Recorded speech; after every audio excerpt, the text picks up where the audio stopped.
hasil rilis dari BPS untuk di bulan Januari Indonesia kembali mencatatkan deflasi. Apakah menurut Bapak ini terkait dengan daya beli masyarakat yang belum membaik? Ya, jadi dari sektor retail melihat kemarin di Natal Tahun Baru, itu kita melakukan upaya promosi. Memang ada peningkatan, namun problem kami adalah di sini adalah ketersediaan stok. Ya, stok barang-barang di retail ini untuk yang segmen-segmen tertentu, apalagi nanti ini menjelang Lebaran, itu sangat kami khawatirkan.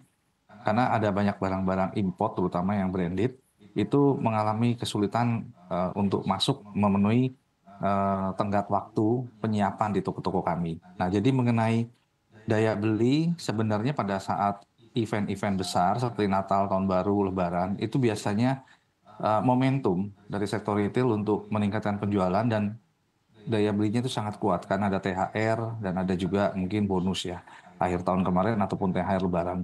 Jadi kami harapkan di sini momentum ini jangan sampai hilang, stok barang harus cukup dan program-program kerjasama dengan pemerintah harus tetap dijalankan untuk berbelanja di Indonesia saja.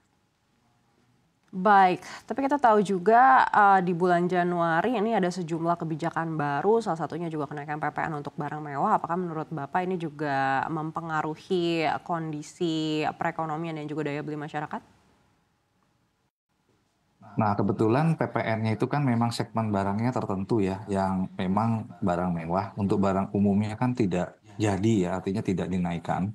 Jadi mengenai itu sih mungkin informasi yang kemarin disampaikan itu disosialisasikan dengan lebih baik sehingga secara komunikasi tidak menimbulkan keruwetan di sektor retail untuk di last minute karena kan baru diinfokan di last minute mengenai PPN-nya itu. Nah, jadi kami harapkan sih ke depan ada suatu koordinasi yang lebih baik sehingga pada saat memang harus dinaikkan atau ada suatu perubahan peraturan cukup waktu untuk kami mengantisipasinya. Baik, lalu bagaimana untuk data indeks harga konsumen? Apakah menurut Bapak ini sudah mencerminkan seperti apa kondisi daya beli masyarakat saat ini? Ya, saat ini masyarakat memang ada kecenderungan menahan beli. Artinya menahan beli itu mungkin melihat situasi yang global dan juga situasi lainnya yang membuat mereka melakukan mencari bentuk mungkin secara belanjanya yang tadinya lebih optimis sekarang ada cenderung menahan beli. Nah, ini kita sampaikan bahwa sektor konsumsi adalah penunjang ekonomi kita domestik ini jangan sampai terganggu. Statement-statement dari pemerintah harus positif dan juga mungkin secara dikemas secara mengikuti daripada situasi sehingga konsumen terjaga optimismenya untuk tetap bisa melakukan belanja. Jadi kalau indeks konsumen itu kan Indonesia ini selalu optimis ya dalam belanja. Mungkin saat ini menunggu untuk dibelanjakan setelah Nataru, Januari ini menahan beli, nanti di Maret pada saat puasa dan Lebaran akan dibelanjakan di situ. Baik, tapi saat ini seperti apa kondisi di sektor retail? Apakah menurut Bapak memang masih belum terlalu signifikan perubahannya atau sudah terlihat ada gejolak yang cukup signifikan?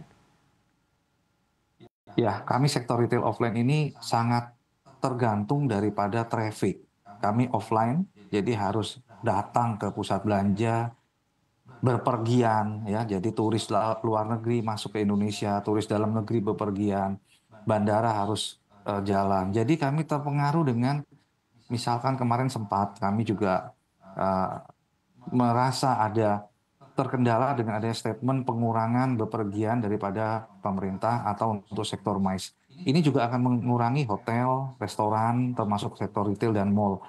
Jadi kami harapkan memang ini bisa diberikan informasi yang lebih pas sehingga sektor retail ini sangat tergantung dari situ, sangat tergantung dari bepergian trafficnya seseorang dari satu tempat ke tempat lain. Jadi memang harus didukung untuk infrastruktur yang sudah dibuat baik jalan tol maupun sebagainya maupun bandara yang sudah diperbaiki itu dimaksimalkan sehingga belanja di Indonesia aja, berwisata di Indonesia aja, atau untuk berobat di Indonesia aja, itu semua kan membutuhkan infrastruktur tadi. Jadi kita harapkan pemerintah juga tetap mengeluarkan budget untuk pameran ataupun untuk seminar dan lain sebagainya itu di seluruh Indonesia itu akan menggerakkan ekonomi. Baik, di sisi lain kita tahu pemerintah ini mendorong efisiensi, bahkan juga sudah ada pemotongan budget yang cukup besar disampaikan langsung oleh Presiden Prabowo Subianto. Apakah menurut Bapak ini akan mempengaruhi seperti apa di sektor retail? Kami sangat mendukung efisiensi, namun di dalam konteks sektor konsumsi dalam negeri domestik, spend yang dikeluarkan oleh pemerintah itu akan kembali ke masyarakat dan akan kembali ke retail. Jadi baik berupa BLT, baik berupa makan siang gratis, maupun berupa seminar-seminar yang diadakan di Indonesia, itu akan mendukung ekonomi kita. Jadi akan kembali ke kita. Jadi kami harapkan itu memang efisiensi perlu, namun bila memang diperlukan suatu acara atau suatu perjalanan, itu menurut kami sangat menguntungkan sektor retail di seluruh baik UKM maupun di mall itu akan mendapatkan imbasnya.